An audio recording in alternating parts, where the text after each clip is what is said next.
நான் மலேசியாவில் குப்பை அள்ளுற வேலை செய்கிறேன் மேம். ரொம்ப மிரட்டுறாங்க மேம்.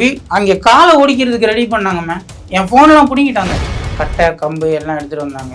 அவர் ஒருத்தர் கிருஷ்ணன் மட்டும் பூந்து என்னையா தூங்கி இருக்கும்போது நெஞ்சில் மிதித்து வெளியே இழுத்துட்டு வந்து 4 பேரும் போட்டு அடித்தாங்க.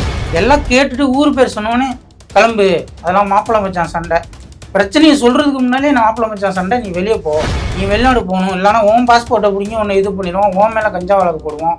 என் தங்கச்சியை கூப்பிட்டு மாட்டுறாங்க மேம். நயினார் கோயிலே 2 பேரை கூப்பிட்டு உன் பாக்கெட்டில் இப்போயே கஞ்சா வச்சு நீ விற்ற அவங்க வாங்கினாங்கன்னு சொல்கிற அளவுக்குலாம் என்கிட்ட ஆள் இருக்கு, நீ என்னடா மயிரை பிடிங்கிடுவ. மனிதம் பேசட்டும் சேனல் நேயர்களுக்கு வணக்கம். இன்று நம்முடன் இணைந்திருப்பவர் திரு வீரபரணி அவர்கள். சார் வணக்கம். சார் வணக்கம். நீங்க எந்த ஊர், எங்க இருந்து வரீங்க, என்ன பிரச்சனை அப்படின்றத நீங்களே சொல்லுங்க. நான் ராமநாதபுரம் டிஸ்ட்ரிக்ட் பரமக்குடி தாலுகா சிறுவையல் கிராமத்துலேருந்து வரேன் மேடம். சரிங்க. போன வருஷம் தீபாவளிக்கு ஊருக்கு வந்திருந்தேன் மேடம். நான் தூங்கிக்கிட்டு இருக்கும்போது ஒரு 4 பேர் வீடு பூந்து எங்கள் சித்தப்பா மகன் குருசாமி வீட்டில் தான் தூங்கிட்டு இருந்தேன். சரிங்க. 4 பேர் வீட்டு பூந்து மண்வெட்டி கட்டை கம்பு எல்லாம் எடுத்துகிட்டு வந்தாங்க. அவர் ஒருத்தர் கிருஷ்ணன் மட்டும் பூந்து என்னையா தூங்கி இருக்கும்போது நெஞ்சில் மிதித்து வெளியே இழுத்துட்டு வந்து 4 பேரும் போட்டு அடித்தாங்க. நான் எங்களோட எல்லைக்கு உட்பட்ட நயினார் கோயில் காவல் நிலையத்தில் போய் நான் புகார் மனு அடித்தேன் மேடம். புகார் எடுக்கலை, என்னை வெளியே துரத்தி விட்டாங்க. என்ன காரணம்? அவங்க எல்லாமே ஒருத்தவங்க கட்சியில் இருக்காங்க மேம். 2வது காசும் கொடுத்துருப்பாங்க போல, அதனால என்னை எதுவுமே எடுக்கலை மேடம். காவல் நிலையத்தில் புகாரை எடுக்கல, வெளியே போடான்னு துரத்தி விட்டாங்க மேடம். ஊர் பேரை சொன்ன உடனே எல்லாம் கேட்டுட்டு ஊர் பேர் சொன்னோடனே கிளம்பு, அதெல்லாம் மாப்பிள்ளை மச்சான் சண்டை, பிரச்சனையை சொல்றதுக்கு முன்னாலே நான் மாப்பிள்ளை மச்சான் சண்டை, நீ வெளியே போ, நீ வெளிநாடு போகணும், இல்லைனா ஓன் பாஸ்போர்ட்டை பிடிங்கி உன்னை இது பண்ணிடுவோம், ஓன் மேலே கஞ்சா வழக்கு போடுவோம். என் தங்கச்சியை கூப்பிட்டு மாட்டுறாங்க மேம். பொய் வழக்கு போடுவேன்னு. இப்போ கூட எங்கள் அப்பாவை போய் டார்ச்சர் பண்ணி உங்க மகனை வர சொல்லி கையெழுத்து போட்டு திரும்ப வழக்க வந்து திரும்ப பெற்றுங்க, வாபஸ் வாங்க சொல்லியிருக்காங்க. ஆமாம் மேம், அந்த மாதிரி பண்ணுறாங்க. இப்போ நீங்க எங்க வேலை செய்றீங்க? நான் மலேசியாவில் குப்பை அள்ளுற வேலை செய்கிறேன் மேடம்.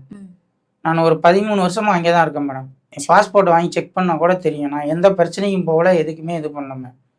ஆனால் இந்த மாதிரி என்னை கொலை முயற்சி பண்ணுற அளவுக்கு பிரச்சனை பண்ணுறாங்க. நான் காவல் நிலையத்திலையும் கொடுத்து பார்த்தேன், மனித உரிமை ஆணையத்துக்கும் போய் பார்த்தேன், தலைமை இயக்குனர் சென்னைக்கும் கொடுத்து பார்த்தேன், எங்கேயுமே ஒரு நடவடிக்கையும் இல்லை மேடம். முதல்வரின் முகவரிக்கும் கொடுத்துருக்கேன், எனக்கு இந்த நம்பர் டிக்கெட் நம்பர் போட்டு வந்துருச்சு. ஆனால் அப்படி இருந்தும் அவங்க எந்த நடவடிக்கையும் எடுக்க மாட்டாங்க. எவன்கிட்ட போனாலும் எங்கள் கிட்ட தான் வரும் அப்படின்ற மாதிரி சொல்கிறாங்க மேடம். போலீஸ் ஸ்டேஷன்ல இப்போ வரைக்குமே எந்த ஒரு ஆக்ஷனும் எடுக்கல மேடம். நான் பரமக்குடி கோர்ட்டுக்கு போனதுக்கப்புறம் எஃப்ஐஆர் அவங்களே சொந்தமாக எழுதி என்கிட்ட ஹாஸ்பிட்டலில், நான் அரசு மருத்துவமனை ராமநாதபுரத்தில் வந்து சிகிச்சை எடுத்துக்கிட்டு இருக்கும்போது ஒரு பெண் காவலர் வந்து நான் வந்தேன்னு சொல்லி ஒரு இதுக்காக அத்தரைட்ஸ்க்காக ஒரு கையெழுத்து போடுங்க தம்பி அப்படின்னு கேட்டாங்க. நீங்க எதனால சிகிச்சை எடுத்துட்டு இருந்தீங்க அந்த ஹாஸ்பிட்டல்? இவங்க 4 பேரும் அடிச்சதுனால தான் அதே தேதியில தான் அந்த டாக்குமெண்ட் கூட என்கிட்ட இருக்கு. எல்லாமே டாக்குமெண்ட்லாம் சப்மிட் பண்ணதுக்கு அப்புறமும் நீ இன்னும் சாகலையில, அடிக்க தானே செஞ்சாங்க, உயிரோட தானே இருக்க, எதுக்கு கேஸு, போயிரு அப்படின்றாங்க. இல்ல அந்த ஹாஸ்பிட்டல்ல இருந்து சைன் வாங்கிட்டதுக்கு அப்புறம் என்ன பண்ணாங்க? கேஸை மாத்திட்டாங்க மேடம். சம்பவம் நடந்த இடம் தவறு. நான் 100க்கு ஃபோன் அடிச்சது இதெல்லாம் வச்சிருக்கேன், ரெக்கார்டெல்லாம் என்கிட்ட இருக்கு மேம். ஆனால் அவங்க போட்டிருக்க டைம் வந்து நான் 100க்கு எப்போ ஃபோன் அடிச்சனோ அதே டயத்தில் தான் எஃப்ஐஆரும் ஃபைல் பண்ணியிருக்காங்க.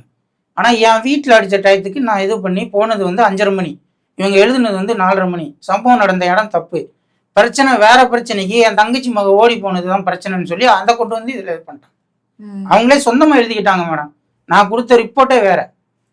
அவங்களும் என்னை அடித்தவங்க 4 பேருமே வந்து நாங்கள் அடித்தது தப்பு தான், பண்ணுனது தப்பு தான், மன்னிச்சிருங்க அப்படின்னு சொல்கிறாங்க காவல் ஆய்வாளர்கிட்ட. நான் சொல்றேன் மேடம், அவங்களே ஒத்துக்கிட்டா நீ இன்னும் சாவல அப்படின்றாங்க மேம். காவலர்கள் ஃபுல்லா அவங்க சைடுல. ஆமா மேம், நான் பேரு சொல்றேன் மேம், பிரச்சனை இல்லை, எனக்கு ஒன்றும் பயம் இல்லை மேடம். உண்மைதான், நடந்த உண்மையை தான் நான் சொல்றேன். காவல் உதவி ஆய்வாளர் சுதர்சன், மணிகண்டன், அந்த 2 பேர் தான் மேம். மணிகண்டன்றவர் யாரு? கம்ப்யூட்டர் செக்ஷன்ல வேலை செய்யறாரு, பாஸ்போர்ட் வெரிஃபிகேஷனு அந்த இதெல்லாம் வேலை செய்யறாரு. ரொம்ப மிரட்டுறாங்க மேம். அங்கே காலை ஓடிக்கிறதுக்கு ரெடி பண்ணாங்க மேம். என் போன்லாம் பிடிங்கிட்டாங்க. என்னோட மலேசியா போனதுக்கு அப்புறமும் கண்டினியூஸா இது பண்ணிட்டே இருக்காங்களா?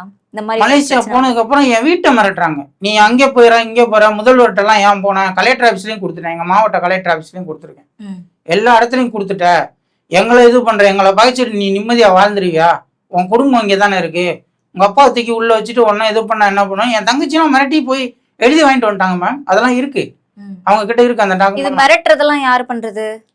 அது ஒரு 4-5 பேர் போயிருக்காங்க மேம். 5 அவர் காவல் உதவியாளர். போலீஸ்காரங்களே இதை பண்றாங்க, மிரட்டுறாங்க. ஆமா மேம், போலீஸ்காரங்களே பண்றாங்க. பணியிட மாற்றம் செஞ்சுட்டாங்க காவல் உதவி காவல் ஆய்வாளரை. நீங்க கம்ப்ளைண்ட் கொடுத்ததுனால. ஆமா, ஏற்கனவே ஒருத்தவங்களை காலை ஒடிச்சு அந்த கேஸும் அவர் எஃப்ஐஆர் வாங்கினாரு. அதுக்கப்புறம் நானும் கம்ப்ளைண்ட் கொடுத்த உடனே எஸ்பி, மாவட்ட எஸ்பி, ராமநாதபுரம் எஸ்பி பணியிட மாற்றம் செஞ்சுட்டாரு, ஒரே பிரச்சனையா இருக்குன்னு சொல்லி. அந்த இன்ஸ்பெக்டர் பேர் என்ன சார்? இன்ஸ்பெக்டர் பேர் தெரியல. இல்ல, பணியிடை மாற்றம் பண்ணா அதான் ஒரு லேடி, ஆனா பேர் அவங்க பேர் தெரியல. கால் உடைஞ்ச ஆள் நம்பர் தெரியுமா? நம்பர் நேம் தெரியுமா உங்களுக்கு? போனை புடுங்கினது முத்துகிருஷ்ணன் மேம், மணிகண்டன், சுதர்சன் எல்லாருமே சேர்ந்து தான் பண்ணாங்க. உதவி ஆய்வாளர் சுதர்சன் எல்லாருமே சேர்ந்து தான். அவர் சொல்றாரு மேம், நயினார் கோயிலே 2 பேரை கூப்பிட்டு உன் பாக்கெட்ல இப்பயே கஞ்சா வச்சு நீ வித்த அவங்க வாங்கினாங்கன்னு சொல்ற அளவுக்குலாம் என்கிட்ட ஆள் இருக்கு, நீ என்னடா மயிரை பிடிங்கிருவ, நீ எங்க போனாலும் இதாண்டா அப்படின்னு சொல்றாரு மேம். காவல் உதவி ஆய்வாளர். நீ எங்க தமிழ்நாட்டுல நீ சிஎம் கூட கொண்டு போய் கொடு, திருப்பி எங்க ஸ்டேஷனுக்கு தான் வரும் அப்படின்றாங்க. நான் ஹைகோர்ட் வரைக்கும் போயிட்டேன் மேம். அப்புறம் தான் எஃப்ஐஆரே போட ஆரம்பிச்சாங்க, ஹைகோர்ட்டுக்கு போனதுக்கு அப்புறம் தான். ஆனா எஃப்ஐஆர் போட்டது நாங்க இது பண்ணி புகார் மனு கொடுத்து உடனே எஃப்ஐஆர் 1 மாசத்துலேயே போட்டுட்டோம் அப்படின்ற மாதிரி காட்டிடுவாங்க. அவங்க விசாரணைக்கே வரல மேம், 1 மாசமா விசாரணைக்கே வரல. நான் கொடுத்ததுல இருந்து அவங்க விசாரணைக்கே வரல ஊருக்கு. நான் கோர்ட்டுக்கு போனதுக்கு அப்புறம் பார்வை மகஜர் பண்றதுக்காக இடத்த போட்டோ எடுக்க மட்டும் ஒருத்தர் வந்தார், வேற ஒண்ணுமே பண்ணல மேம். என்கிட்ட ஒருத்தர் பேசியிருக்காரு, ரெக்கார்டே இருக்கு என்கிட்ட. காவல் ஆய்வாளர் என்ன சொல்லுவாரு, 70 கிலோமீட்டர் நான் சும்மா போயிட்டு வர முடியுமா, காசு கேட்கிற மெத்தட்ல, காசுன்னு கேட்காம நான் 70 கிலோமீட்டர் சும்மா போயிட்டு வர முடியுமா தம்பி விசாரணைக்கு உங்களுக்காக அப்படின்னு கேட்கிறாரு மேம். இப்ப இந்த கேஸ்ல அடுத்த கட்டமா என்ன சார் போயிட்டு இருக்கு, என்ன பண்ணிட்டு இருக்கீங்க நீங்க? எங்களை தான் மேடம் மிரட்டிட்டே இருக்காங்க, வாபஸ் தான் வாங்க சொல்றாங்களே ஒழிய அந்த எது என்ன எதுவுமே பண்ண மாட்டாங்க. யார் மேல சரி தப்புன்னு பார்த்து ஆராய்ஞ்சு அதை அந்த எதுவுமே செய்ய மாட்டாங்க மேம், செய்ய முடியாதுன்றாங்க, நேரடியாவே சொல்றாங்க. உன்னை வெளிநாடு போக விடாம நான் பண்ணுவேன், என்ன பண்ண முடியும் உன்னால? இந்த வழக்குல நீங்க யாரெல்லாம் குற்றவாளின்னு காவல் நிலையத்துல சொல்லியிருக்கீங்க? யார் யார் பேர் சொல்லி? கிருஷ்ணன் மேம், கர்ணன், 2 பேருமே அண்ணன் தம்பி, ஒரே அப்பா அம்மா தான். கிருஷ்ணன், கர்ணன். மோகன் அவங்க அவங்க அக்கா மவன். வீரையா பெரியப்பாரு மவன். 4 பேருமே ஒரே குடும்பம் தான். இவங்க ஒரே ஃபேமிலியான இவங்களுக்கும் உங்க குடும்பத்துக்கும் சம்பந்தம் இல்லையா? அந்த கிருஷ்ணன்கிறவர் என் தங்கச்சி ஆரம்பத்துல கல்யாணம் பண்ணியிருந்தவர். தங்கச்சி இறந்ததுக்கு அப்புறம் 2வது கல்யாணம் பண்ணிட்டு இந்த 2 குழந்தைகளையும் தெருவில் விட்டு போயிட்டாரு. அது எம்சி வழக்கு நான் போட்டிருந்தேன். அவரு கொஞ்சம் கோபத்துல இருந்திருப்பாரு போல. எம்சி வழக்குனா நான் சட்டப்படி தான் மேம் போயிருக்கேன், யார்ட்டையும் சண்டை போடல, எதுவுமே பண்ணல. எங்க அப்பா போய் கேட்டதுக்கு கூட எங்க அப்பாவை அடிச்சு சட்டெல்லாம் கிழிச்சிட்டாங்க. அந்த கேஸுமே எடுக்க மாட்டான்ட்டாங்க. ஒரு 10 வருஷத்துக்கு முன்னால நயினார் கோயில் போலீஸ் ஸ்டேஷன்ல எடுக்க முடியாதுன்ட்டாங்க. எப்பா பிள்ளைய விட்டுட்டு கல்யாணம் பண்ணிட்டேன்னு சொன்னதுக்கு இதே 4 பேரும் சேர்ந்துதான் அடிச்சது.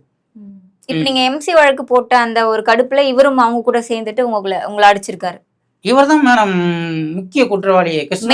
ஆமா, இவர் தான் அடிச்சு இழுத்துட்டு வந்தது வெளியே. அதுக்கப்புறம் அவங்க எல்லாம் மண்வெட்டி கம்பு எல்லாம் எடுத்துட்டு வந்து அடிச்சாங்க. நான் 4 நாள் மாவட்ட அரசு மருத்துவமனை ராமநாதபுரத்துல சிகிச்சை எடுத்திருக்கேன். அதுக்கு உண்டான டாக்குமெண்ட்டும் என்கிட்ட இருக்கு. சரி, இப்ப நீங்க சொல்லி இருக்கிறத நிறைய மக்கள் பாப்பாங்க. பாக்குறவங்களுக்கு நீங்க என்ன சொல்ல நினைக்கிறீங்க இது மூலமா? மேம், என்னையும் என்ன வேணா பண்ணிட்டு போட்டும் மேம், என் குடும்பத்தை எதுவும் மிரட்டக்கூடாது. ஏன்னா எங்கள் அப்பா ரொம்ப வயசானவர், அவர் ஏற்கனவே கிட்னி ஃபெயிலியரில் இருக்கார்.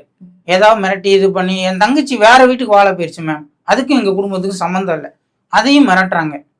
அந்த மாதிரி மிரட்டக்கூடாது மேம். இனிமேயாவது வர்றவங்களை கரெக்டாக இது பண்ணி பிரச்சனை இல்லாமல் எஃப்ஐஆர் பண்ணணும் தான் மேம் கேட்டுக்கிறேன் நான். இந்த வழக்குல மிகப்பெரிய கேம் பிளே பண்றதே காவல் நிலையத்தில் காவலர்கள் தான். அந்த காவலர்கள் பற்றி நீங்க நிறைய குறை சொல்லியிருக்கீங்க. இப்போ இவங்க மேல ஆக்ஷன் எடுக்கணும்னு யார்கிட்டயாவது ரிக்வெஸ்ட் பண்றதா இருந்தாலும் நீங்க பண்ணலாம். இது மூலம் தமிழக முதல்வருக்கு தான் நான் ரிக்வெஸ்ட் பண்றேன் மேம்.